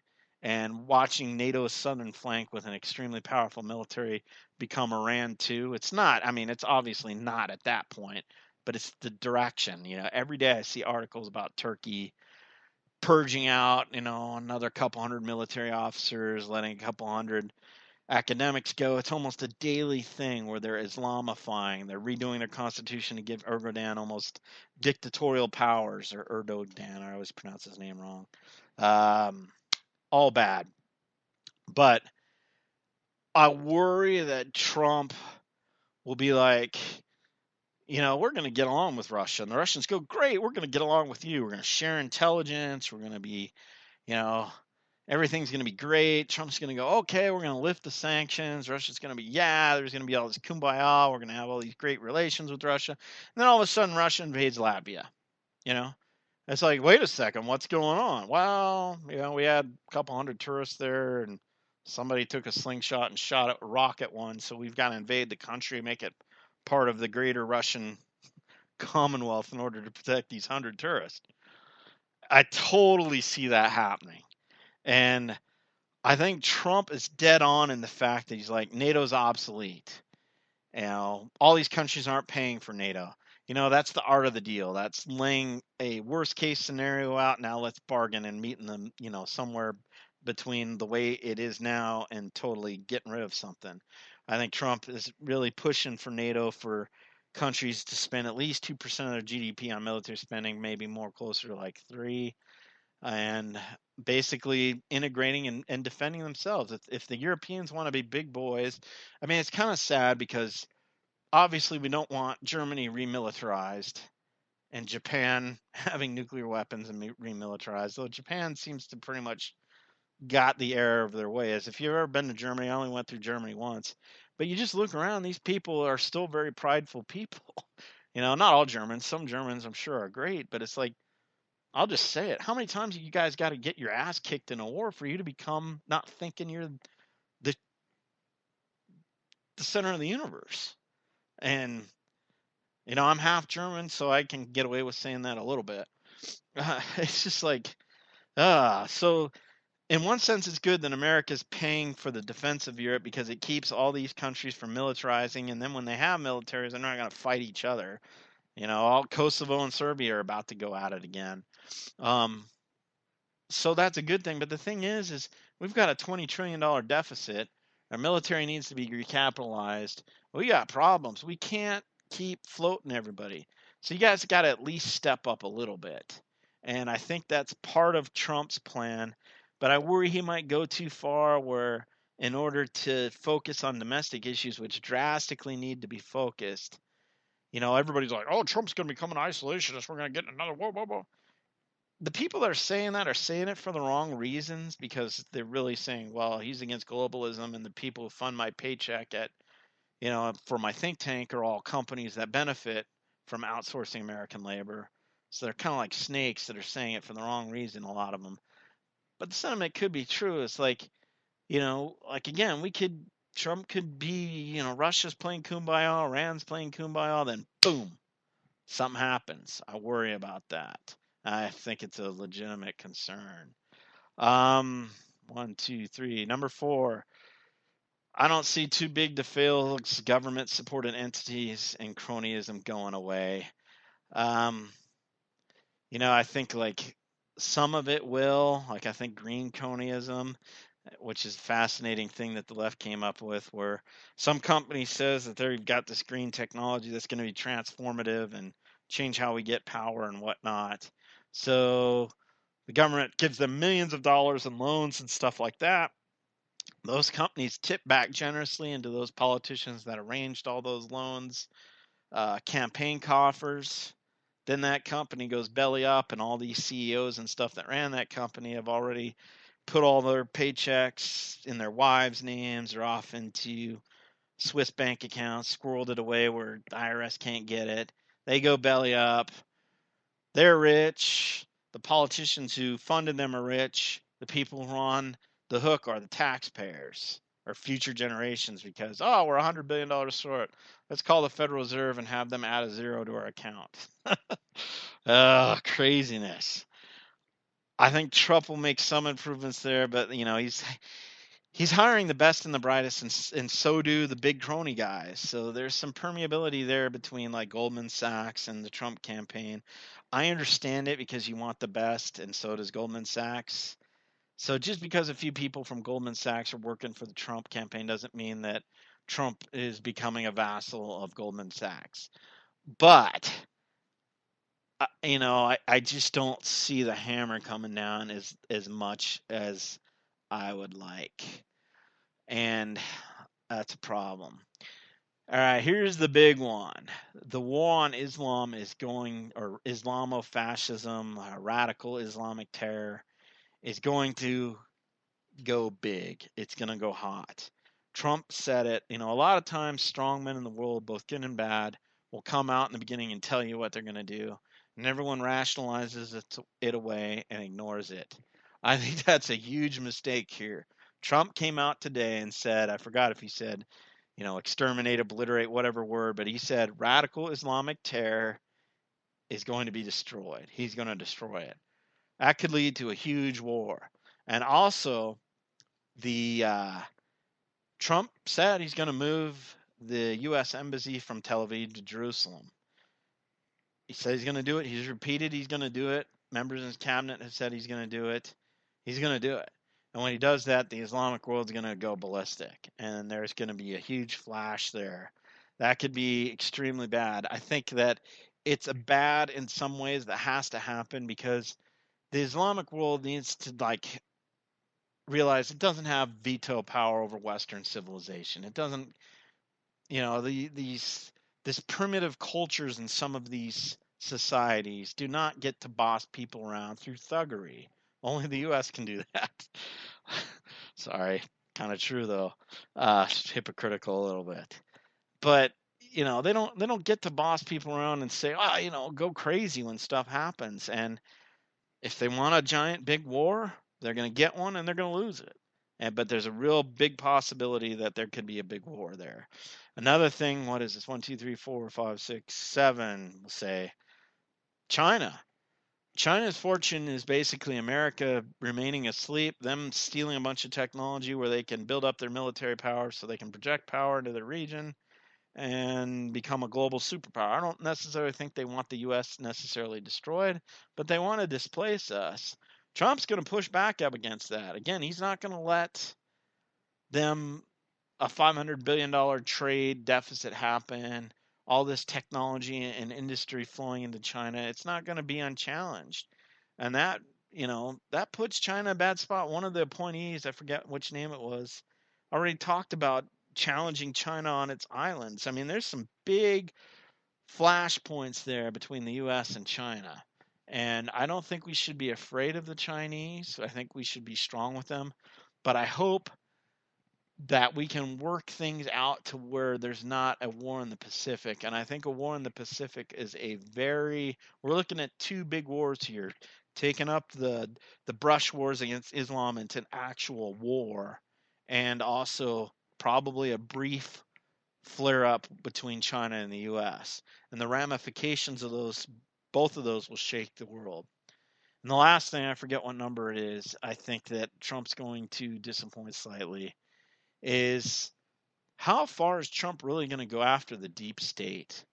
I mean, we had all the corruption with the Democrats. Again, the Democrats want to talk about how the information was released rather than the content of the information.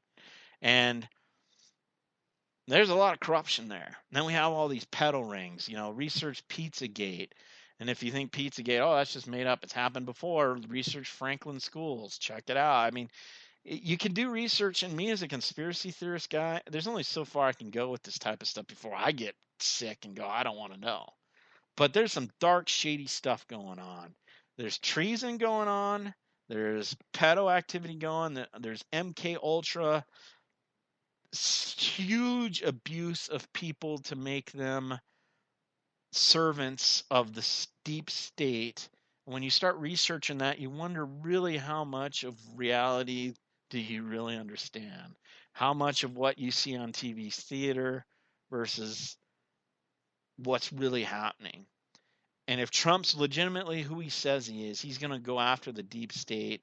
And he's going to, I don't know how overtly he's going to do it, but he's going to do it. I know that he knows some of what's going on because he deals with people like Roger Stone. He's talked with Alex Jones and other stuff.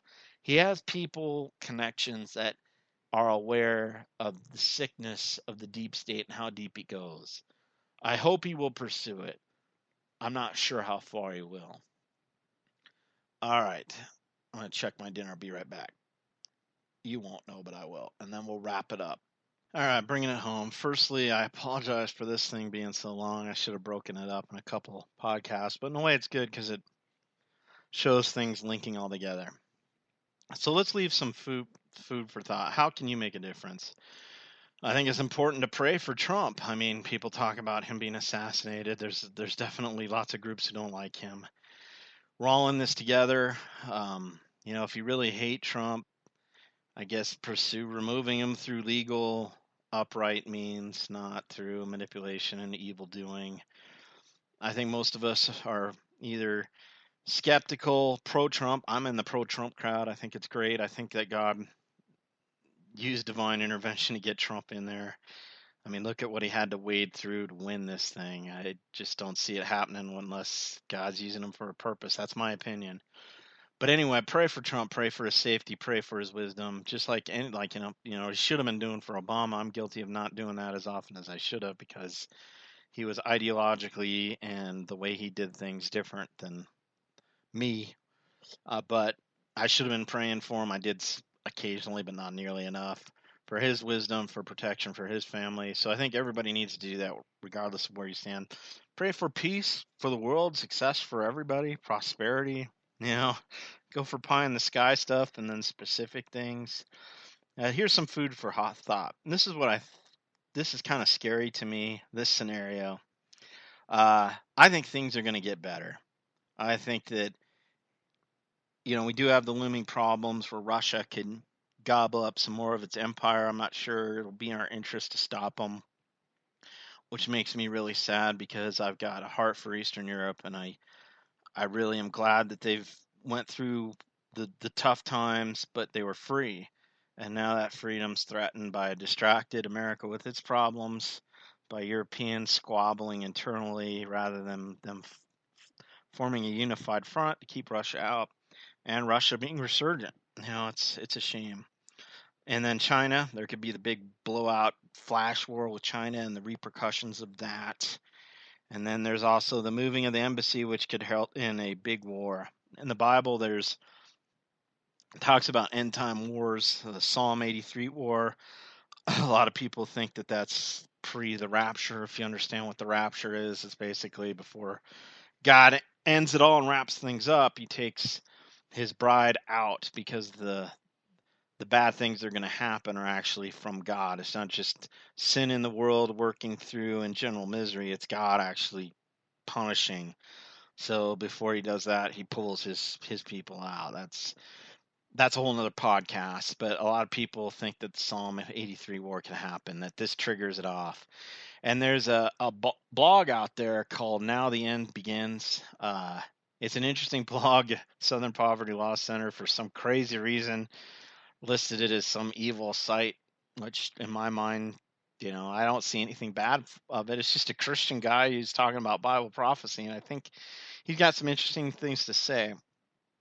Now, I don't want to be one of these guys, even though it's exactly what I'm going to do here for a minute, who contorts scripture to kind of make a thing or a theology argument that's kind of really pushing the boundaries, but that's exactly what Now the End did, even though he told you straight up in front, just check this out. This is how, what I'm going to say, take it or leave it, So I'm going to repeat roughly what he said and look his blog up. Basically, there's this word play on Jerusalem, Jer, USA, lum. And he's talking about how that could be some kind of disguised word play about hinting back to the U.S. and end time stuff. But more importantly, let me actually find the verse here. All right, this is 1 Thessalonians 4:16, and it's talking about end time events, and it's only phrased this way in the King James. For the Lord himself shall descend from heaven with a shout, and with the voice of the archangel, and with the trump of God, and the dead in Christ shall rise first. It's talking about what most Christians believe, the rapture. Some people think that happens before the big end times battles, or called the tribulation people. Some people think it's after. I think it's before. But the guy from Now the End Begins is talking about how this could be a wordplay, that trump absolutely means trumpet of God. But it could be kind of this wordplay where Trump is used to usher in things. It could be given a little clue. I don't know, just food for thought. And the scenario is basically we see all this end time stuff that has been brewing. We have regions of the world turning into trade blocks, which is absolutely in line with the Club of Rome, which is this elitist group outline that they came out with in the 60s and 70s for 10 global regions, which lines up biblically with 10 kings in the end times, or 10 regions of the world that exist for an hour to give their authority to, the Antichrist. And we see all the deep state wickedness, the MK Ultra stuff. If you want to dig into that, check out Rust Isdar, The Black Awakening. Not saying what he's saying is true, and can't prove it, but he seems a trustworthy guy, and he's saying, making some pretty fantastical claims that I think are worth listening to, and talking about the amount of sleeper people out there that can be triggered to wreak havoc when an event happens relating to end time stuff. It's all worth checking out. But anyway, the scenario is this: all the pieces in the world for the end times, where the mark of the beast, buying or selling, we could see that. That could also be technologically related, where something to change your gene structure. That's a whole nother talk. But they're all still out there. But then Trump comes in, messes up the system, moves the U.S. Embassy from Tel Aviv to Jerusalem, kicks off the Psalm 83 war. The rapture happens, and then we go into the end times, how that event plays out. And it's crazy. It's interesting because I looked up this Jerusalem wordplay, and if you really, really contort the Hebrew from what I could see, really contort it, and you can check this out for yourself. USA Lum. Jur could be foreign, and Lum could be sacrifice if you tweet it around. So it's like the USA being this giant end time war kind of sacrifice, and then there's other Bible prophecies talking about fire raining down on the coastlands. And if you understand the ancient Hebrew mindset, where coastlands, they didn't really have a concept of continents and other things, it kind of, I guess I'm making kind of a weak argument, admittedly, that we could be a lot closer to the return of Jesus than we think. And actually, Trump coming in and actually things getting better, the Bible talks about how Jesus returns at a time and an hour when you don't expect it. But yet, at the same time, we'll know kind of the season. A lot of people would argue that we've been in kind of the season where, things are kind of pointing that it's all culminating, but then all of a sudden it gets better, and people forget. They let their guard down, and then boom, things happen. So the reason I say this is, regardless of whether this scenario makes sense or not, and I know it's kind of tenuous at linking it all together at best, Jesus is going to come back, and every second that goes by is we're 1 second closer. And for Christians like myself, hopefully not you, but maybe you, that are backsliding, not taking their faith real seriously, kind of just mugging along, it's time to step up. I'm not going to theologically pound people and get into all sorts of debates, but it's just simple. If we're going to spend eternity with Jesus, why aren't we not trying to grow as close to Jesus now as we can? We need to start, and I'm putting myself in this basket too, putting the things that entangle me. Like, I have problems with anger, I have problems with lust sometimes, problems with eating too much junk, being late. There's all sorts of little sins that each of us deal with that entangle us from being being the person that God wants. I think now is the time to really be the person that God wants, growing close to God, because we're going to spend all eternity with Him, and really allowing Him to make us holy so that people can see that God's real, so that as we come to the final call, God can use us to hopefully bring people to salvation. Where if we're living this lackluster, kind of sin-filled life, that doing what we know we shouldn't be doing, we're not going to be holy. People are going to look at us and they're going to, yeah, right. And it could be, the way God wanted to use us, we're going to miss. And it robs the people that God wanted to use us for. It robs ourselves of the joy that God would have given us doing all this. seeing him work, growing closer to him, and it robs God of the joy of us trusting in him more. And I think he likes that. For those of you who aren't Christians, I mean, nothing's guaranteed. You could be dead tomorrow. God says in Romans 10, 9 through 13, let me look that up so I don't miss it, that if you confess your mouth, or that, I miffed it already, and I even looked it up. Nice Christian I am. That if thou shalt confess with your mouth the Lord Jesus, and you believe in your heart that God has raised him from the dead, you will be saved. Meaning, if you believe that God who is who he says he is, it says in verse 10, for with the heart man believes unto righteousness, and with the mouth confession is made unto salvation. For the scripture says, whoever believes on him shall not be ashamed. For there is no difference, verse 12 goes on, then verse 13, for whoever shall call upon the name of the Lord shall be saved. John 5:24 says, let's look that up so I don't miss it, because my brain's a little screwy right now. Verily, verily, and this is Jesus talking, verily, verily, I say unto you, he who heareth my word and believeth on him who sent me has everlasting life, and shall not come into condemnation, but is passed from life unto death. You can look this up for yourself. Romans chapter 3, I'd look it up and read the whole thing. It talks about how none's righteous, no, not one. All have sinned and come short of the glory of God. And how the Ten Commandments, the law, is basically not there, as it's not meant for a way for us to like earn our way into heaven, because it's meant to show us that we can't get there, that all of us, no matter the goody two shoes or the quote evil people, that in our minds, all of us are in the same boat.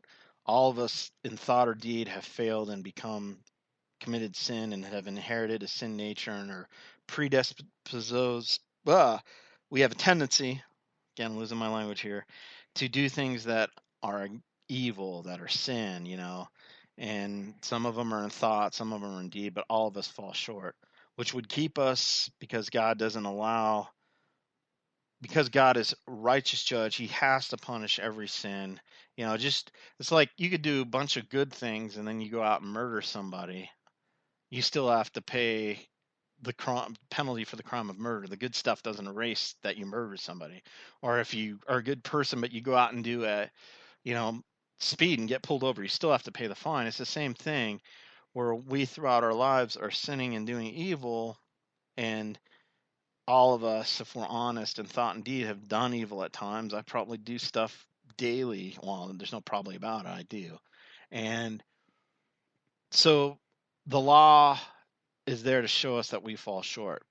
But God so loved the world that he gave his only begotten Son, that whosoever believes on him shall have everlasting life and shall not come into condemnation, and has passed from death unto life.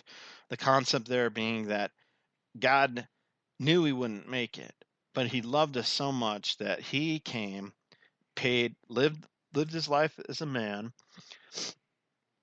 as Jesus, and then showed us how to live, knowing that we'd still fall short, died for our sins. Basically, when we believe in Jesus, it's God looks at us as with Jesus's righteousness. We take Jesus's righteousness on ourselves, and he takes our sin. It's a great deal. So how do you get this deal? You believe that Jesus died for you. And if you haven't done that, you believe that he is who he says he is. Time's ticking, things could happen. I'm not saying they will. I can't see the future. But today is the day of salvation. I wouldn't put that off. And just believe that Jesus says he is who he says he is. Believe that he died for your sins. The Bible talks about repentance. The first part of repentance is just changing your mind about Jesus, that he is who he says he is, and turning away from your unbelief to belief. That's salvation right there. And then there's the sins that you do. God's going to put his Holy Spirit in you if you believe that Jesus is who he says he is, the Son of God who died for your sins, who rose again 3 days later. You believe that, the Holy Spirit will come into you, and if convict you of sin, and you walk in sanctification, you repent, are being willing to give up everything in the world that comes between you and Jesus, and God works with you and changes your heart to empower you to do that. And your responsibility is to help God do that by praying, by reading his word, by following diligently after him, and all of us need to do that. So if you're not saved, I wholly just pray that you'd accept Jesus as Lord and Savior. Pray, let him know. Say, God, I know I'm a sinner, in your own words. Please save me. I believe on your son that Jesus paid on the cross for my sins, and that I'm saved. And I'm going to put away the old things of this life and follow after you. If you pray that, I believe that you're sealed with the Holy Spirit. God's going to work in you daily. Romans 12 verses 1 and 2 are a great verse, and you're saved. So with everything that's going on, why not do that? And if you have any questions there, you can reach me at infoside at radioinfoside.com, infoside at gmail, infoside spelled in these occasions, INFOCYDE, infoside at Twitter, or at infoside on Twitter.